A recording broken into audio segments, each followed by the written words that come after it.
चिन्तासन्तान हन्तारो यदपादाम्बुजरेणव स्यानां तान् निजाचार्यान् प्रणमामि मुहुर्मुहुः यदनुग्रहत्वजन्तु सर्वदुःखातिगो भवेत् तमहं सर्वदा वन्दे श्रीमद्वल्लभनन्दनम् अज्ञानतिमिरान्धस्य ज्ञानाञ्जनशलाकया चक्षुरुन्मीलितं येन तस्मै श्रीगुरुवे नमः। नमामि हृदये शेषे लीलाक्षीराब्धिसायिनं लक्ष्मीसहस्रलीलाभिः सेव्यमानं कलानिधिं चतुर्भिश्च त्रिभिस्तथा षड्भिर्विराजति योऽसौ पंचधा हृदये मम। श्रीमद् भगवद गीता अध्याय 4 श्लोक 36। अपि चेदसि पापेभ्यः सर्वेभ्यः पापकृतमः सर्वज्ञानप्लवेनैव वृजिनं संतरिष्यसि। वળી જો સર્વ પાપીઓથી વધારે પાપી હોઈશ તો પણ જ્ઞાન નૌકાથી જ સર્વ પાપને સહેલથી તરી શકીશ। જ્ઞાનરૂપી નૌકાથી પાપના સમુદ્રને સહેલાઈથી પ્રયાસ કર્યા વિના તરી જઈશ।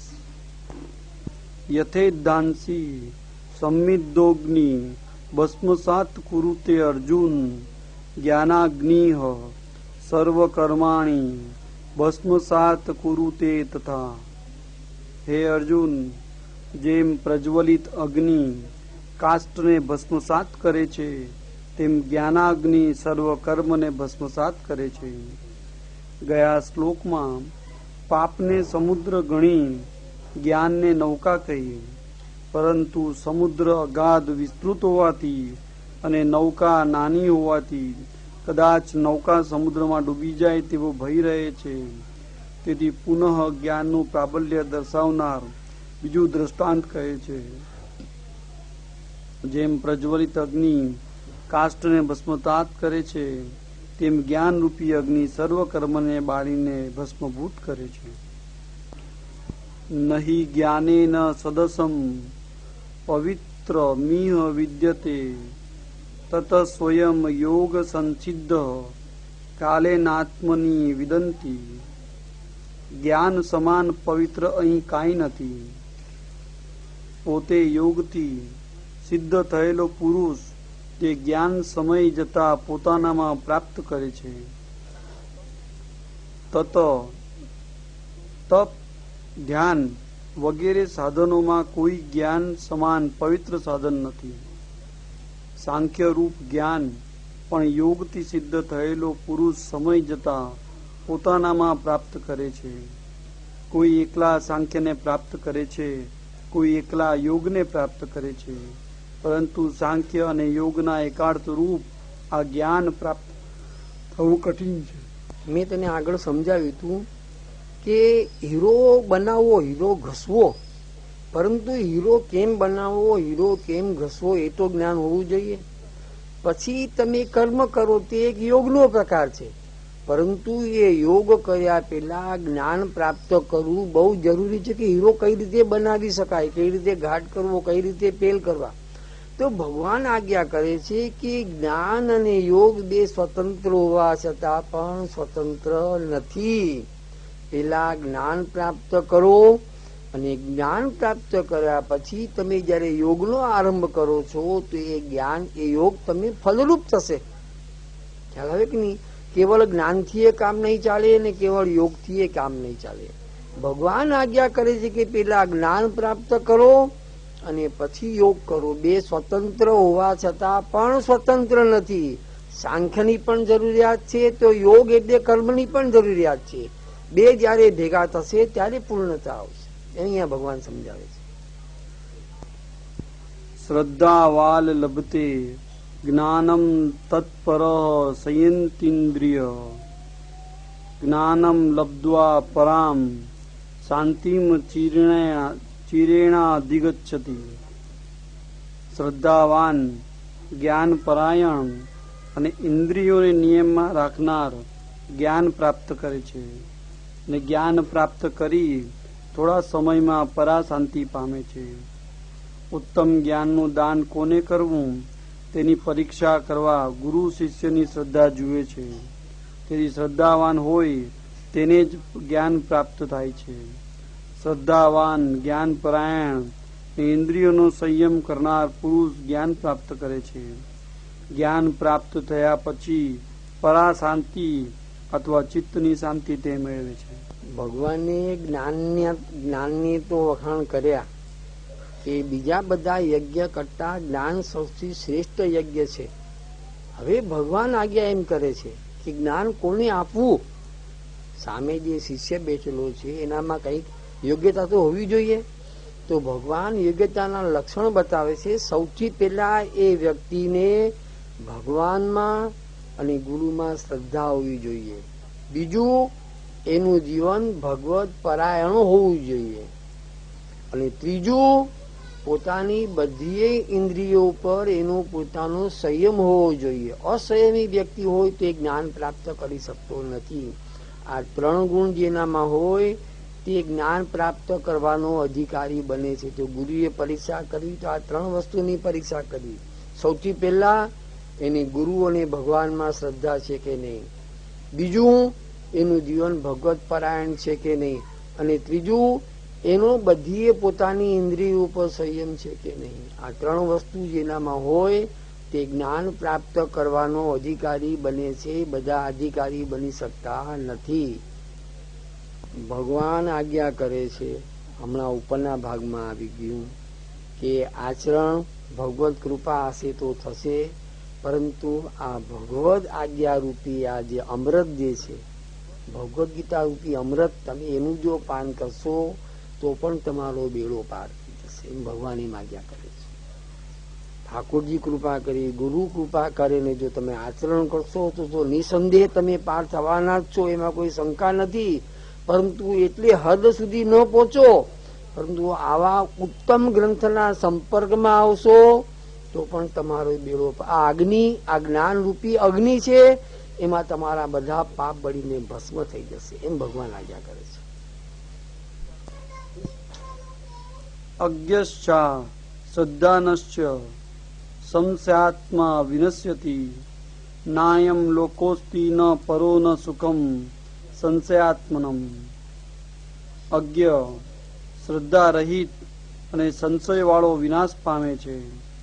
સંશય વાળાને આ લોક, પરલોક અથવા સુખની પ્રાપ્તિ થતી નથી. શ્રદ્ધા વિના જ્ઞાન પ્રાપ્ત થતું નથી એમ કહ્યું. તેથી શ્રદ્ધા રહિત હોય તે અધિકારી નથી એમ સિદ્ધ થયું. બીજા પણ અનધિકારીઓ કોણ છે તે કહે છે. અજ્ઞ એટલે ઉપદેશ કરેલ અર્થ પણ જે જાણતો ન હોય તે અજ્ઞાની પણ અધિકારી નથી. જ્ઞાન હોય તો પણ શ્રદ્ધા ન હોય તે પણ અધિકારી નથી. સંશય વાળો હોય તે પણ અધિકારી નથી. સંશય વાળાને કોઈ પણ પ્રકારનો નિશ્ચય થતો નહીં હોવાથી તે જ્ઞાનનો અનધિકારી જ છે. તેને આ લોક, પરલોક અથવા સુખ પ્રાપ્ત થતું નથી. તેથી સંશય વાળા નહીં થતા નિશ્ચયાત્મક બુદ્ધિ રાખવી ઉચિત છે. જે ઉપદેશ આપવા માટે બેઠેલા છે, હવે ઉપદેશ આપનારની બુદ્ધિ તટસ્થ હોવી જોઈએ. તો એનું જ્ઞાનનો કંઈક અર્થ છે. પોતાને જો સંશય મનમાં રહેતા હોય તેના જ્ઞાનનો કોઈ અર્થ નથી. સંશયાત્મા વિનશ્યતિ. અચ્છા, ભગવાન બીજી આજ્ઞા કરે છે, એને જ્ઞાનમાં પાછી શ્રદ્ધા હોવી જોઈએ. સૌથી પહેલું જે જ્ઞાની છે એને સંશય નહીં હોવો જોઈએ. બીજી વાત, એને એ જ્ઞાનમાં શ્રદ્ધા હોવી જોઈએ તો એનું શ્રેય થાય. બાકી એનું એમને શ્રેય થતો નથી. અને એ જે જ્ઞાન આપે એ બીજાને જ્ઞાન પ્રાપ્ત થતું નથી, એનું શ્રેય થઈ શકતું નથી.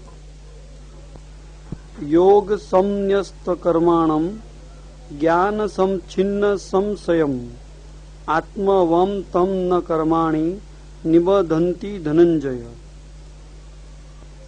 તસ્માદ જ્ઞાન સમભૂતમ હૃદયસ્થમ જ્ઞાનાસીનાત્મનઃ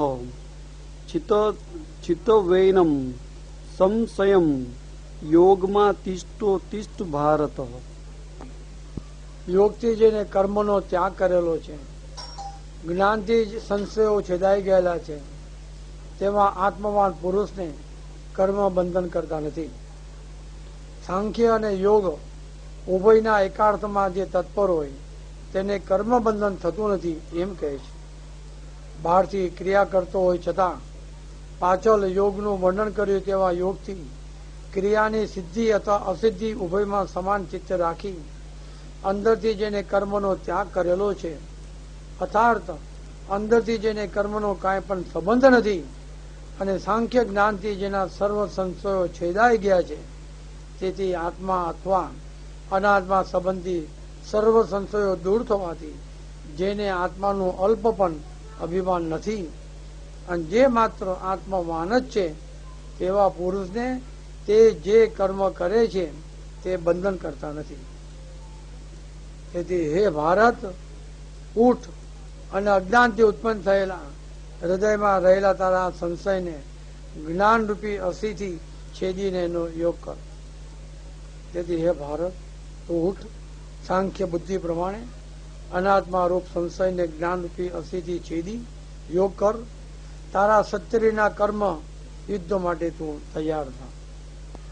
રણજીતભાઈ, ભગવાન અર્જુનને એમ સમજાવે છે, આમાં વાત એમ છે કે કર્મ કરીએ, પરંતુ કર્મ કરતા પહેલા કર્મનું જ્ઞાન હોવું બહુ જરૂરી છે. કોઈ પણ વ્યક્તિ એક કર્મ કરે, બજારમાં દલાલી કરવા જાય, પરંતુ એના માટે એનું નોલેજ તો જોઈએ, ક્યાંથી માલ લેવો, કોને આપવો, કઈ રીતે આપવો, પેલા જ્ઞાન પ્રાપ્ત કરવું પડે. અને જ્ઞાન પ્રાપ્ત કર્યા પછી જો કર્મ થાય તો એ કર્મ એને ફળરૂપ બને. તો ભગવાન એમ આજ્ઞા કરે છે કે મેં તને પેલા સાંખ્ય યોગ એટલે મેં તને જ્ઞાન આપેલું છે. આત્મા શું, અનાત્મા શું, નિત્ય શું, અનિત્ય શું, મેં તને જ્ઞાન પેલા આપેલું છે. એ જ્ઞાન તે પ્રાપ્ત કર્યું છે. હવે તું આત્મારામ થયેલો છે, તને જ્ઞાન થયેલું છે. અને એ જ્ઞાન થયા પછી હવે તું જે કઈ કર્મ કરીશ એમાં મારી આજ્ઞા છે. તો એ આજ્ઞા પ્રમાણે જો તું કર્મ કરીશ તો હવે તને બાધક થશે નહીં. માટે તું ક્ષત્રિય છે, તું તારો ધર્મ અદા કર. સ્વધર્મે નિધનમ શ્રેય પરધર્મ ભયાવહ. દરેકે દરેક વ્યક્તિએ પોતપોતાના ધર્મનું પાલન કરવું જોઈએ. તું ક્ષત્રિય છે અને તું તારા ધર્મનું પાલન કર. આ સામે આસુરી બળ છે, એ આસુરી બળને હણવું એ તારો ક્ષત્રિય ધર્મ છે અને એને તું અદા કર, એમ ભગવાન અર્જુનને સમજાવે છે. ઇતિ શ્રીમદ ભગવદ ગીતા ઉપનિષત્સુ બ્રહ્મ વિદાયામ યોગ શાસ્ત્રે શ્રી કૃષ્ણ અર્જુન સંવાદે જ્ઞાન કર્મ સંન્યાસ યોગો નામ ચતુર્થોધ્યાય. શ્રીમદ ભગવદ ગીતાનું યથાર્થ તાત્પર્ય શ્રી મહાપ્રભુજી શ્રી વલ્લભાચાર્યના સિદ્ધાંત મુજબ, અનુવાદક શ્રી નાનુલાલ નારાયણદાસ ગાંધી MA LLB. અથ પંચમોધ્યાય. પોતાનું કર્મ બહારથી કરવું પરંતુ ફલમાં આસક્તિ ન રાખવી, તેમજ કોઈ રીતે અંદરથી કર્મનો સંબંધ ન રાખવો, એ સાંખ્ય અને યોગ ઉભયનો એકાર્થ છે, એમ પાછળ ચતુર્થ અધ્યાયમાં સારી રીતે પ્રતિપાદન કર્યું. તે નહીં સમજવાથી અર્જુન પુનઃ પોતાના શ્રેય સંબંધી પ્રશ્ન કરે છે. અર્જુન વાચ: સંન્યાસમ કર્મણામ કૃષ્ણ પુનર્યોગ ચ સંસસી યચ્છેય એત યોરેકમ તન્મે બ્રૂહિ સુનિશ્ચિતમ. હે કૃષ્ણ, કર્મના સંન્યાસનો અને પુનઃ યોગનો ઉપદેશ કરો છો. આ બે માંથી જે એક શ્રેય હોય તે સારી રીતે નિશ્ચય કરી મને કહો.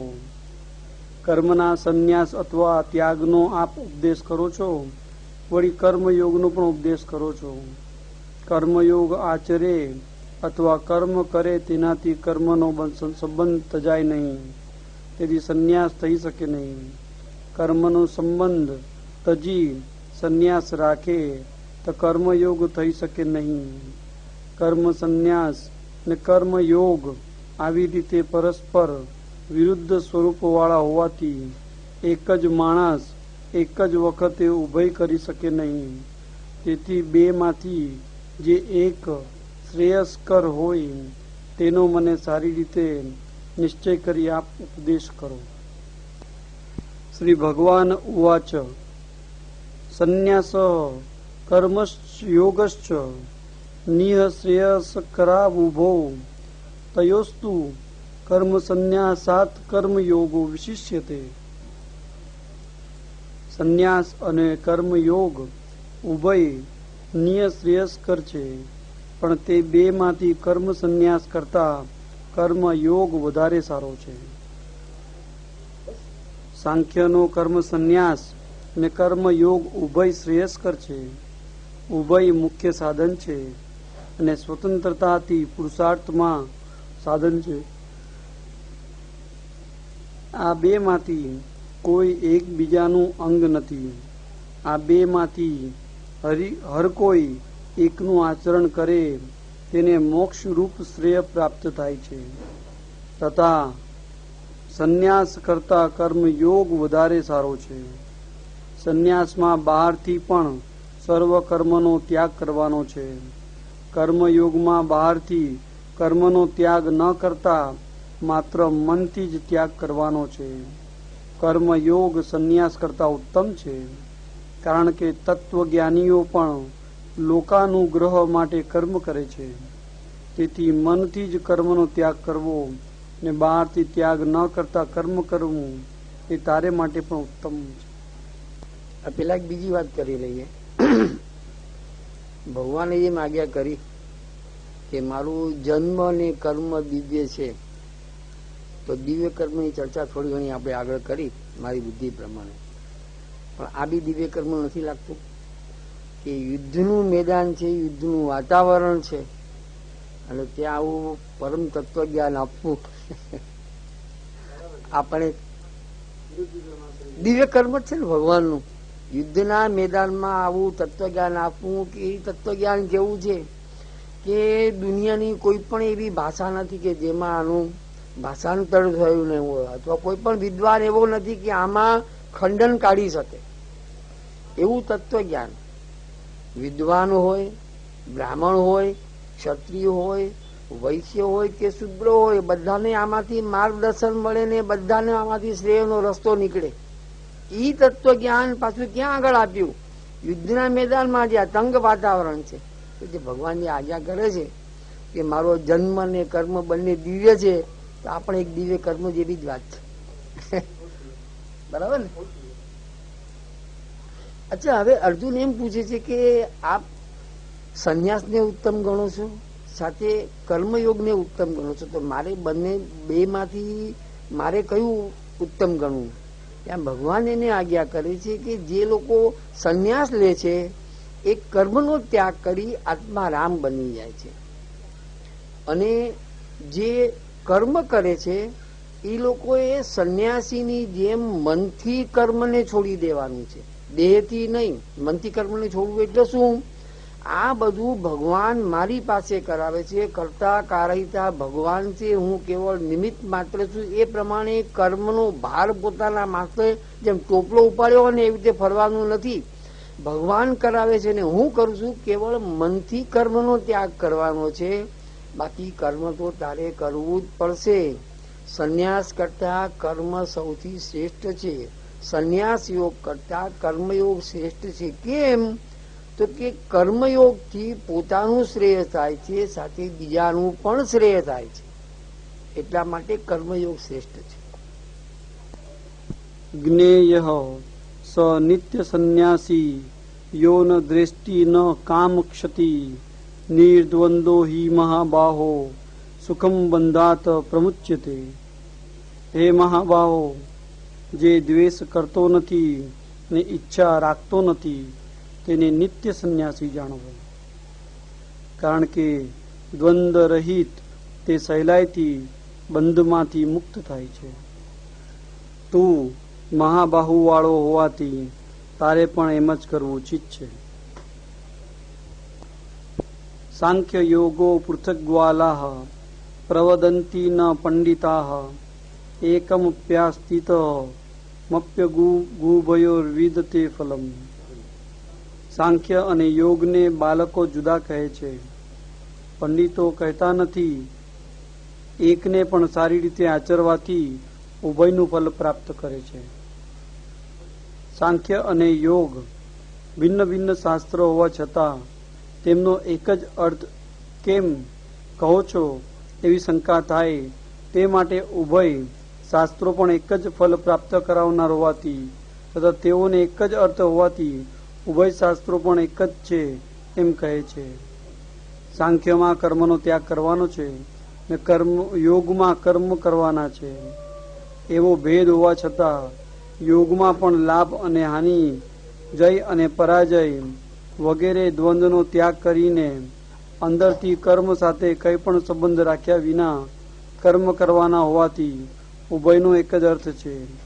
તેથી બાલક અથવા મૂર્ખ જ સાંખ્ય અને યોગને જુદા કહે છે, પંડિતો જુદા કહેતા નથી. આ બે માંથી એકનું પણ આચરણ કરવાથી સારી રીતે ફલ પ્રાપ્તિ થાય છે. જેવી રીતે કોઈ પણ એક સ્થળે જવાના 2 કે 3 રસ્તાઓ હોય છે કે નહીં. આ રસ્તેથી જાઓ તો ત્યાં પહોંચો, આ રસ્તેથી જાઓ તો ત્યાં પહોંચો, વચ્ચેના રસ્તેથી જાઓ તો પણ ત્યાં પહોંચો. એક જ જગ્યાએ પહોંચવાના 2 કે જેમ 3 રસ્તાઓ અલગ અલગ હોય, પહોંચવાનું સ્થાન એક જ છે. એ પ્રમાણે જ્ઞાનયોગ, કર્મયોગ અને ભક્તિયોગ ત્રણેય એકબીજાના પૂરક હોવા છતાં પણ બધા સ્વતંત્ર પણ છે. કર્મયોગથી એ ભગવાન સુધી પહોંચાય, જ્ઞાનયોગથી ભગવાન સુધી પહોંચાય, ભક્તિયોગથી પણ ભગવાન સુધી પહોંચાય. તો ભગવાન અહીંયા આજ્ઞા કરે છે કે જે મૂર્ખ લોકો છે કે જે કર્મયોગ અને સંન્યાસ યોગ જે આપે સાંખ્ય યોગને ભિન્ન ભિન્ન માને છે. સાંખ્ય એટલે જ્ઞાન પ્રાપ્ત કરવું, વેદ ભણવા, ઉપનિષદ ભણવા, બ્રહ્મસૂત્ર ભણવું, ભગવદ્ ગીતા ભણવા, શ્રી મહાપ્રભુજીનું સાહિત્ય ભણવું, આ દ્વારા પણ ભગવાન સુધી પહોંચાય. એ રીતે કર્મયોગ દ્વારા પણ ભગવાન સુધી પહોંચાય છે. એટલે ભગવાન એમ આજ્ઞા કરે છે કે મૂર્ખ લોકો જે છે કે જે બંનેને ભિન્ન માને છે, ભિન્ન નથી, બંને અલગ અલગ રસ્તાઓ છે ભગવાન સાથે જવાના. એ ભગવાન આ સમજાવે છે ને બીજું ભગવાન એ સમજાવે છે કે સાંખ્ય યોગ જે છે એટલે જ્ઞાન યોગ છે એમાં મનથી સંન્યાસ આવી જાય છે. જ્યારે સાંખ્ય યોગ છે એમાં પણ મનથી સંન્યાસ આવે અને કર્મયોગ છે એમાં પણ મનથી સંન્યાસ આવે. મનથી સંન્યાસ આવે એટલે કરતા કારયતા ભગવાન છે, કેવળ હું નિમિત્ત માત્ર છું એ માનીને પોતે કર્મ કરે છે. એટલે મનથી સંન્યાસ બંને જગ્યાએ આવે. જે જ્ઞાની છે એ પણ એને જ્ઞાન થાય છે કે કરતા કારયતા ભગવાન છે, અને જે કર્મયોગી છે એ જ્ઞાન પ્રાપ્ત કરીને પછી કર્મનો આરંભ કરે છે. એટલે એને પણ ખબર છે કે હું નિમિત્ત માત્ર છું, ભગવાન મારી પાસે આ કાર્ય કરાવે છે. એટલે સાંખ્ય યોગ અને કર્મયોગ બે અલગ અલગ રસ્તા હોવા છતાં પણ બંનેનું ફળ એક જ પ્રાપ્ત થાય છે. એત સાંખ્ય પ્રાપ્યતે સ્થાનમ તદોગેરપી ગમ્યતે એકમ સાંખ્યમ ચ યોગમ ચ યહ પશ્યતિ સ પશ્યતિ. સાંખ્યોને જે સ્થાન પ્રાપ્ત થાય છે તે યોગોથી પણ પ્રાપ્ત થાય છે. જે સાંખ્ય અને યોગને એક જાણે છે તે ખરું જાણે છે. સાંખ્ય રીતથી કર્મનો ત્યાગ કરનારને જે મોક્ષરૂપી સ્થાન પ્રાપ્ત થાય છે તે જ સ્થાન યોગનું આચરણ કરનારાઓને પણ પ્રાપ્ત થાય છે. સાંખ્ય અને યોગ ઉભય સ્વતંત્રતાથી તે જ ફલ આપનાર હોવાથી એક જ છે. એક જ ફલ આપનાર સાંખ્ય અને યોગને જે એક જ જાણે છે તે સત્ય જાણે છે. સંન્યાસસ્તુ મહાબાહો દુઃખામાપ્તુમ યોગતઃ યોગ યુક્તો મુનિર્બ્રહ્મ ન ચીરણાદિ ગચ્છતિ. હે મહાબાહો, યોગ વિના સંન્યાસ પ્રાપ્ત કરવો બહુ કઠિન છે, પરંતુ યોગ યુક્ત મુનિ અલ્પ સમયમાં બ્રહ્મ પ્રાપ્ત કરે છે. સાંખ્યથી સિદ્ધ થતું કાર્ય સંન્યાસ વિના યોગથી થઈ શકે છે, પરંતુ યોગ વિના સંન્યાસીની સિદ્ધિ થતી નથી એમ કહે છે. યોગ વિના સંન્યાસ પ્રાપ્ત કરવો એ બહુ કઠિન છે. કાર્યની સિદ્ધિ અને અસિદ્ધિમાં સમાન રહેવું તે યોગ. આ યોગનું આચરણ કર્યા વિના સંન્યાસ પ્રાપ્ત થવો કઠિન છે, કારણ કે બહારથી પણ જે કર્મ કરતો જ ન હોય તે કોનો સંન્યાસ અથવા ત્યાગ કરે? જે કર્મ કરેલા નથી તેનો ત્યાગ કરે એમ કહી શકાય નહીં, કારણ કે નહીં કરેલાનો ત્યાગ સ્વતઃ છે જ, તો સંન્યાસીને ત્યાગ કરવાનો શું? તેથી યોગ વિના સંન્યાસ પ્રાપ્ત થવો બહુ કઠિન છે, પરંતુ યોગ યુક્ત સાંખ્ય આચરનાર મુનિ સંન્યાસી અલ્પ સમયમાં જ બ્રહ્મ પ્રાપ્ત કરે છે.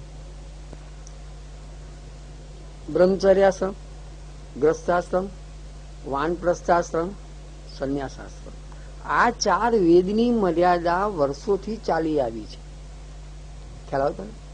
બ્રહ્મચર્યાશ્રમ એટલે 25 વર્ષ સુધી અધ્યયન અધ્યાપન કરવું. તે ખાસ તો અધ્યાપન કરવું, 25 વર્ષ સુધી અધ્યાપન કરવું, બ્રહ્મચર્યાશ્રમ, પછી ગ્રસ્તાશ્રમ, પછી વાનપ્રસ્થાશ્રમ અને છેલ્લે સંન્યાસાશ્રમ. તો અહીંયા ભગવાન એમ સમજાવવા માંગે છે કે તમે જો બ્રહ્મચર્યાશ્રમ, ગ્રસ્તાશ્રમ, વાનપ્રસ્થાશ્રમ 3 માંથી પસાર થયા છો તો તમે એનો ત્યાગ કરી અને સંન્યાસ લઈ શકશો.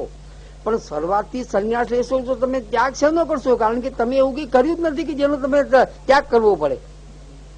તમે ગ્રસ્તાશ્રમની જવાબદારી નિભાવી તો તમે એનો ત્યાગ કરો. સંન્યાસીની જવાબદારી નિભાવી, સંન્યાસીની જવાબદારી શું થાય છે?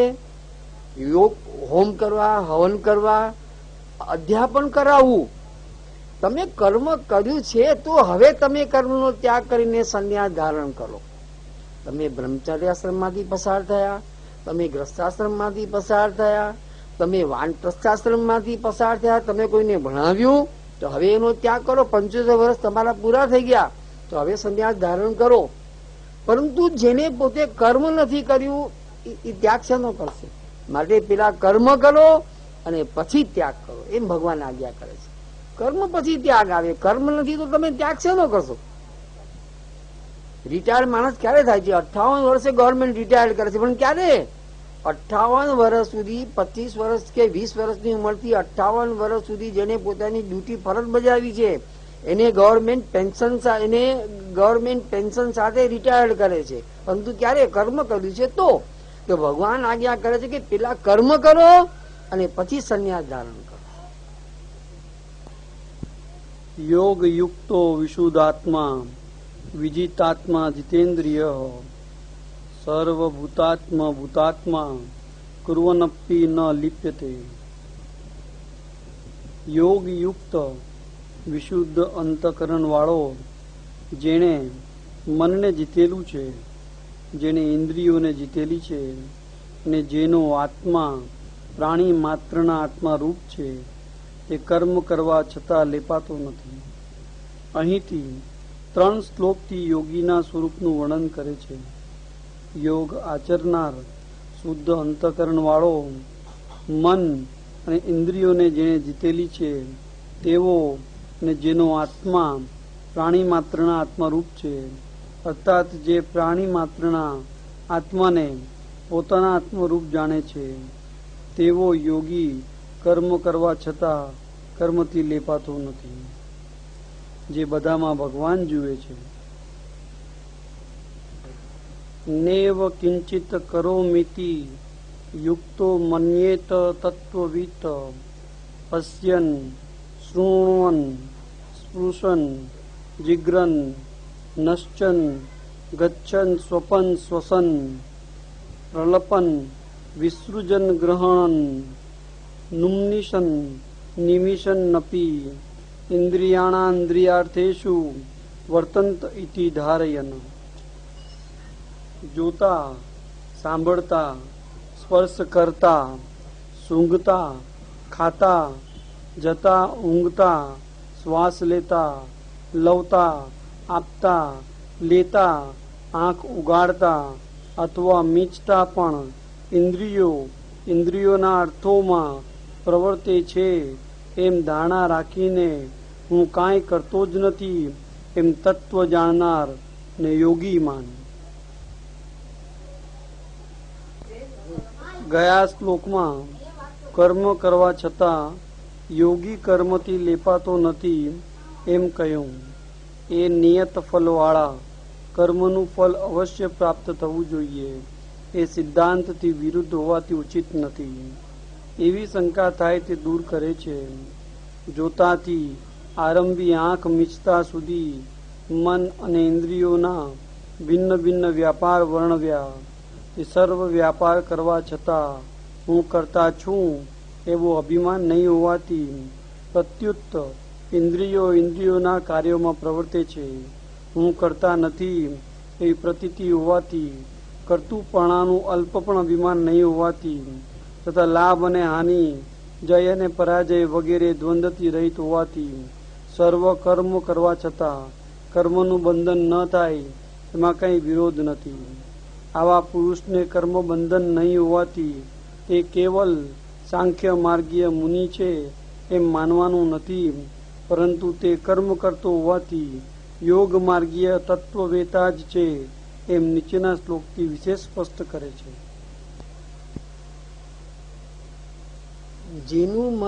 જેનું મન ભગવાનમય બની જાય છે. સાંખ્ય યોગ શું છે ભાઈ? સાંખ્ય યોગ એટલે તમને જ્ઞાન પ્રાપ્ત થાય, અને જ્યારે જ્ઞાન પ્રાપ્ત થાય પછી એનામાં ઓટોમેટિક કરતાપણાનો ભાવ રહેતો નથી.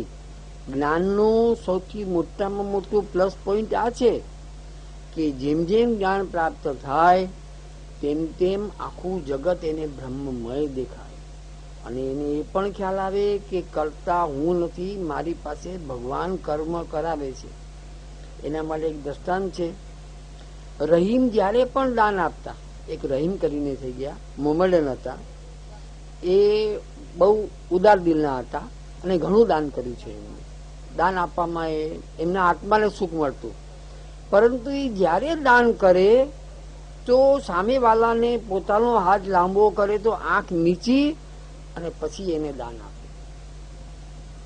એટલે કોઈ એને પૂછ્યું કે રહીમ, આપ આટલું ઊંચું કાર્ય કરો છો જેનાથી ખુદા પ્રસન્ન થાય, છતાં બી આંખ બંધ રાખીને કેમ દાન આપો છો? એટલે રહીમે કહ્યું, હું એટલા માટે આંખ બંધ કરું છું કે ભગવાને મને આપ્યું છે અને ભગવાન મારી પાસે અપાવે છે, અને આ બધા એમ માને છે કે કરતા હું છું. જયારે મને આ વિચાર આવે છે એટલે હું મારી આંખ બંધ કરી દઉં. જાગીને જોઉં તો જગત દિશે નહીં, ઊંઘમાં અટપટા ભોગવાશે. હું કરું એ જ અજ્ઞાનતા, સકટનો ભાર જેનું શ્વાન તાણે. ગાડા નીચે કૂતરું જતું હોય અને ઉપરથી ગાડું પસાર થાય, કૂતરાને એમ લાગે કે આ ગાડાનો ભાર બધો મારા ઉપર આવેલો છે. રહીમ કે છે કે આ ભગવાને મને દ્રવ્ય આપ્યું છે, આ ભગવાને મને ઉદાર મન આપ્યું છે, કરતા ઈ છે, હું નિમિત્ત માત્ર છું. અને લોકો મને મોટો માને છે, આ સમજી મને શરમ આવે છે, એટલે હું મારી આંખો બંધ કરી દઉં છું. એટલે જેને બ્રહ્મ જ્ઞાન થાય છે એનામાં કરતાપણાનું અભિમાન નથી, અને કરતાપણાનું એનામાં અભિમાન નથી, તેથી એને કર્મનું બંધન લાગતું નથી. બ્રહ્મણ્યાધ્યાય કર્માણિ સંગ ત્યક્ત્વા કરોતિ યઃ લિપ્યતે ન સ પાપેન પદ્મપત્ર મીમાંબસા. બ્રહ્મમાં કર્મોનું અનુસંધાન કરી સંગ તજી જે કર્મ કરે છે તે જલથી જેમ કમલપત્ર લેપાતું નથી તેમ પાપથી લેપાતો નથી. બ્રહ્મ એટલે ઉપર બ્રહ્મ યજ્ઞનું વર્ણન ચતુર્થ અધ્યાયમાં કર્યું તેવા બ્રહ્મ યજ્ઞના વિષય, તેમાં પોતાથી તથા સર્વ કર્મનું અનુસંધાન રાખી કર્મમાં ફલની ઈચ્છા અથવા મમતાનો ત્યાગ કરી જે યોગી કર્મ કરે છે તે પાપથી લેપાતો નથી. જેમ કમલપત્ર જલમાં રહેવા છતાં તેનાથી લેપાતું નથી, તેમ યોગી કર્મ કરવા છતાં કર્મના બંધનથી લેપાતો નથી.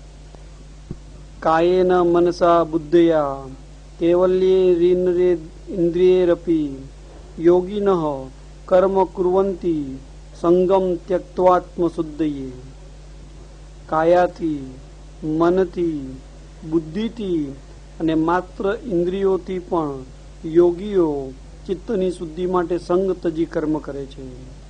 આસન વગેરે કર્મ કાયાથી, ધ્યાન વગેરે મનથી, તત્વ નિશ્ચય વગેરે બુદ્ધિથી ને શ્રવણ દર્શન કીર્તન વગેરે કર્મો આસક્તિ રહિત ઇન્દ્રિયોથી નારદાદી યોગીઓથી કરે છે.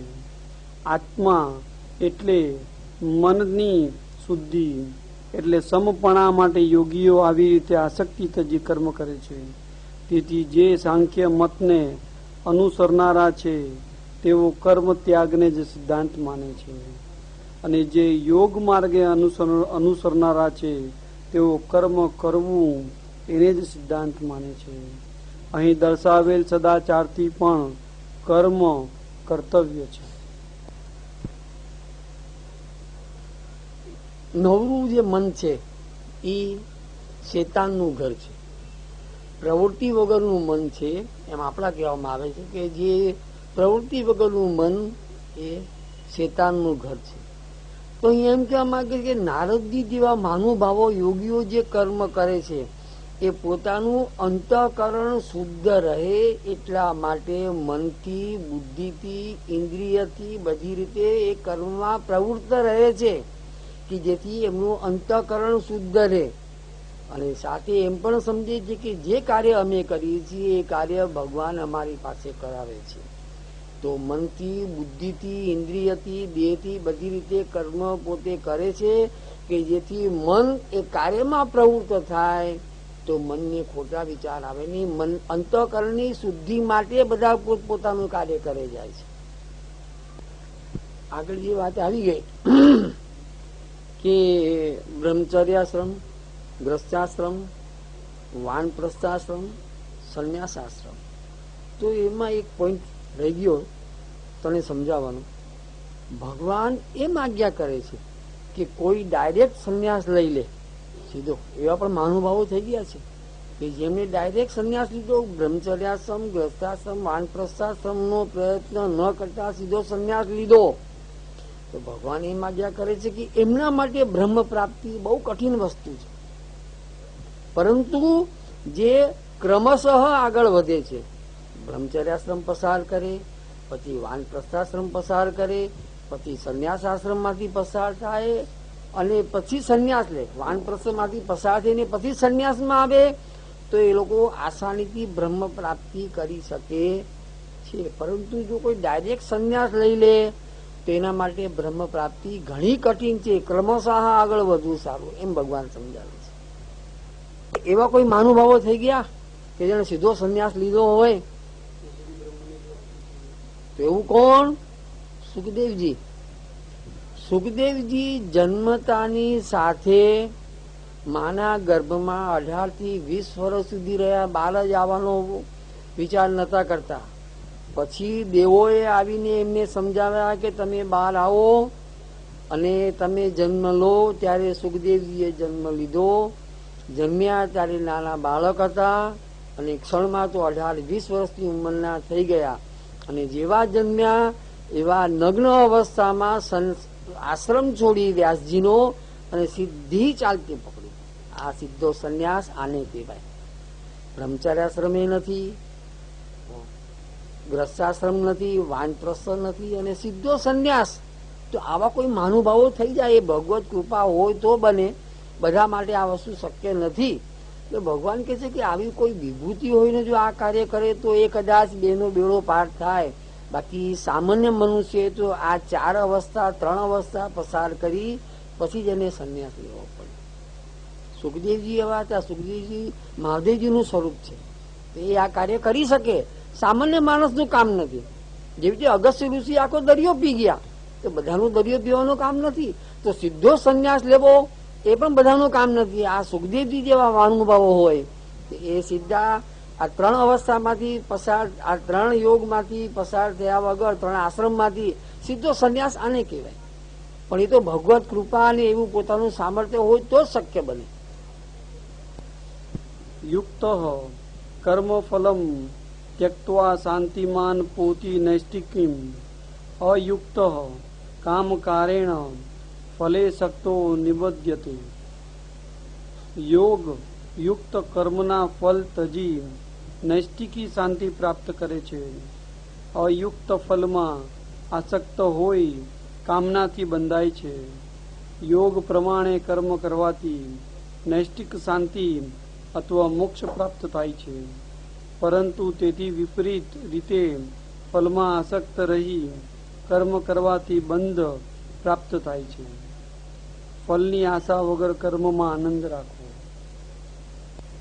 સર્વ કર્માણી મનસા સંન્યસ્યાસ્તે સુખમ વસી નવદ્વારે પુરે દેહી નૈવ કુર્વન્ન કારયન.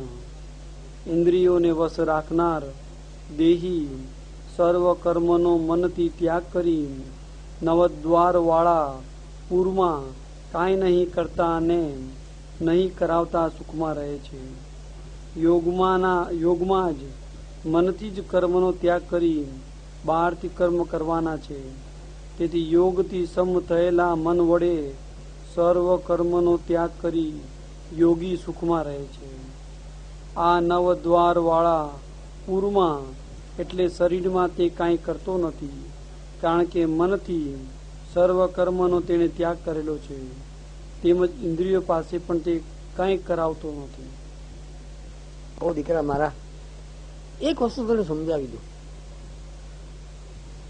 આવી વ્યક્તિ બહુ ઓછી હોય છે. ભગવત કૃપા અથવા તો કોઈ મહાન વિભૂતિ હોય તો જ બની શકે. સામાન્ય માણસનું કામ નથી. કેટલાક લોકોને કર્મ કરવામાં જ આનંદ આવે છે. કેટલાક લોકોને કર્મ કરવામાં જ આનંદ આવે છે, અને જેને કર્મ કરવામાં આનંદ આવે એ ઓટોમેટિક આ જે ભગવાનની જે વાણી છે એનું સાર બની જાય છે. ગુરુજી માટે એમ કહેવાતું, ગુરુજી આજ્ઞા કરે છે કે તમે મને સાંભળવા આવો, એનાથી મારો આત્મા બહુ પ્રસન્ન થાય છે. તમે મને ભેટ કરો કે ન કરો, પધરામણી કરો કે ન કરો, એના સાથે મને કોઈ સંબંધ નથી, પરંતુ તમે મને સાંભળો છો એનાથી મારો આત્મા બહુ પ્રસન્ન થાય છે. આનો મતલબ શું? ફળ તરફ અપેક્ષા નથી, કેવળ કર્મમાં જેને આનંદ આવતો હોય. ગુરુજી માટે એમ કહેવાતું કે આપ જે પ્રવચન કરે છે પોતાના આત્માના સુખના માટે કર્મ કરે છે. કેટલાક લોકો, તું જાય છે જ્યાં ફેક્ટરીમાં, તો તને પણ અનુભવ થયો હશે કે 25 માણસના સ્ટાફમાંથી 2 કે 3 છોકરાઓ એવા છે કે જેને કર્મમાં આનંદ આવતો હોય. હોંશે હોંશે બતાવવા આવે, હોંશે હોંશે કામ કરે, હોંશે હોંશે પૂછવા આવે. આ શું બતાવે છે? એને કર્મમાં આનંદ છે. તો આ ભગવાનનો જે વિચાર છે એનો સાર આ વસ્તુમાં આવી ગયો. જેને કર્મમાં આનંદ આવતો હોય ઓટોમેટિક એની દ્રષ્ટિ ફળમાંથી હટી જ જાય છે. પછી એને ગમે તે ફળ મળે, પગાર થોડો ઓછો મળે કે પગાર વધારે મળે, હીરો પરફેક્ટ થયો, શેઠ ખુશ થાય, એનો આત્મા રાજી. કેટલાકને એમ થાય કે શેઠ રાજી થાય કે ના થાય, મને કેટલા મળ્યા, આ મને કેટલા મળ્યા, ત્યાં ક્લેશ ઉભો થઈ જાય. ઓલાને શેઠ વખાણ કરે એટલે એકદમ રાજી થઈ જાય. મહિને શું મળ્યું, જરૂરિયાત વસ્તુ અલગ છે, તેમ છતાં બી એનો આત્મા પ્રસન્નતાથી રાજી થઈ જાય. તો જે આ પ્રકારના લોકો છે એ બધા આત્મારામ કક્ષાએ ઓટોમેટિક આવી જાય છે. સમજો ને, એ લોકો શ્રેષ્ઠ છે. ન કર્તૃત્વમ ન કર્માણી લોકસ્ય સૃજતી પ્રભુ ન કર્મ ફલ સંયોગમ સ્વભાવ વસ્તુ પ્રવર્તતે. પ્રભુ લોકના કર્તુપણાને અથવા કર્મોને અથવા કર્મ ફલના સંયોગને સર્જતા નથી, પરંતુ સ્વભાવ પ્રવર્તે છે. પ્રભુ ઈશ્વર પ્રાકૃત શરીરના અભિમાનવાળા લોકના કર્તાપણાને અથવા કર્મોને તેમજ કર્મ ફલના સંયોગને સર્જતા નથી, પરંતુ લોકનો સ્વભાવ જ એવો છે કે હું કરતા છું એવો અભિમાન ધરાવે છે, કર્મોમાં મચ્યા રહે છે ને કર્મફળની અભિલાષા રાખે છે. નાદતે કસ્યચિત પાપમ ન ચૈવ સુકૃતમ વિભુઃ અજ્ઞાનેનાવૃતમ જ્ઞાનમ તેન મુહ્યંતિ જનતવ. પ્રભુ કોઈના પણ પાપ અથવા પુણ્યને ગ્રહણ કરતા નથી. અજ્ઞાનથી જ્ઞાન ઢંકાયેલું હોવાથી જંતુઓ મોહ પામે છે. પ્રભુ કોઈના પણ પાપ અથવા પુણ્યને ગ્રહણ કરતા નથી. બુદ્ધિ, ઇન્દ્રિયો, મન, પ્રાણ પ્રભુએ સર્જેલા છે. તેઓની ભોગમાં અથવા મોક્ષમાં પ્રવૃત્ત થાય છે. તેથી સર્વ સ્વભાવથી જ થાય છે. જીવ ભગવાનના અંશ હોવાથી પ્રાકૃત પેઠે કેમ મોહ પામતા હશે એવો સંશય થાય છે. તે માટે કહે છે કે અજ્ઞાનથી તેઓનું જ્ઞાન ઢંકાયેલું છે, તેથી તેઓને પોતાના સ્વરૂપનું જ્ઞાન રહેતું નથી.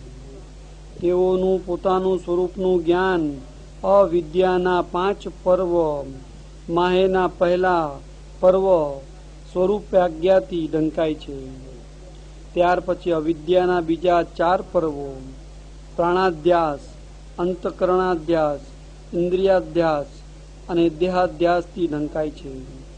વાસ્તવિક રીતે તો વિચિત્ર રમણ કરવાની ઈચ્છાવાળા ભગવાનની શ્રી, પુષ્ટિ, ગીહ એટલે સરસ્વતી, કાંતિ, કીર્તિ, તુષ્ટિ, ઈલા, ઉર્જા, વિદ્યા, અવિદ્યા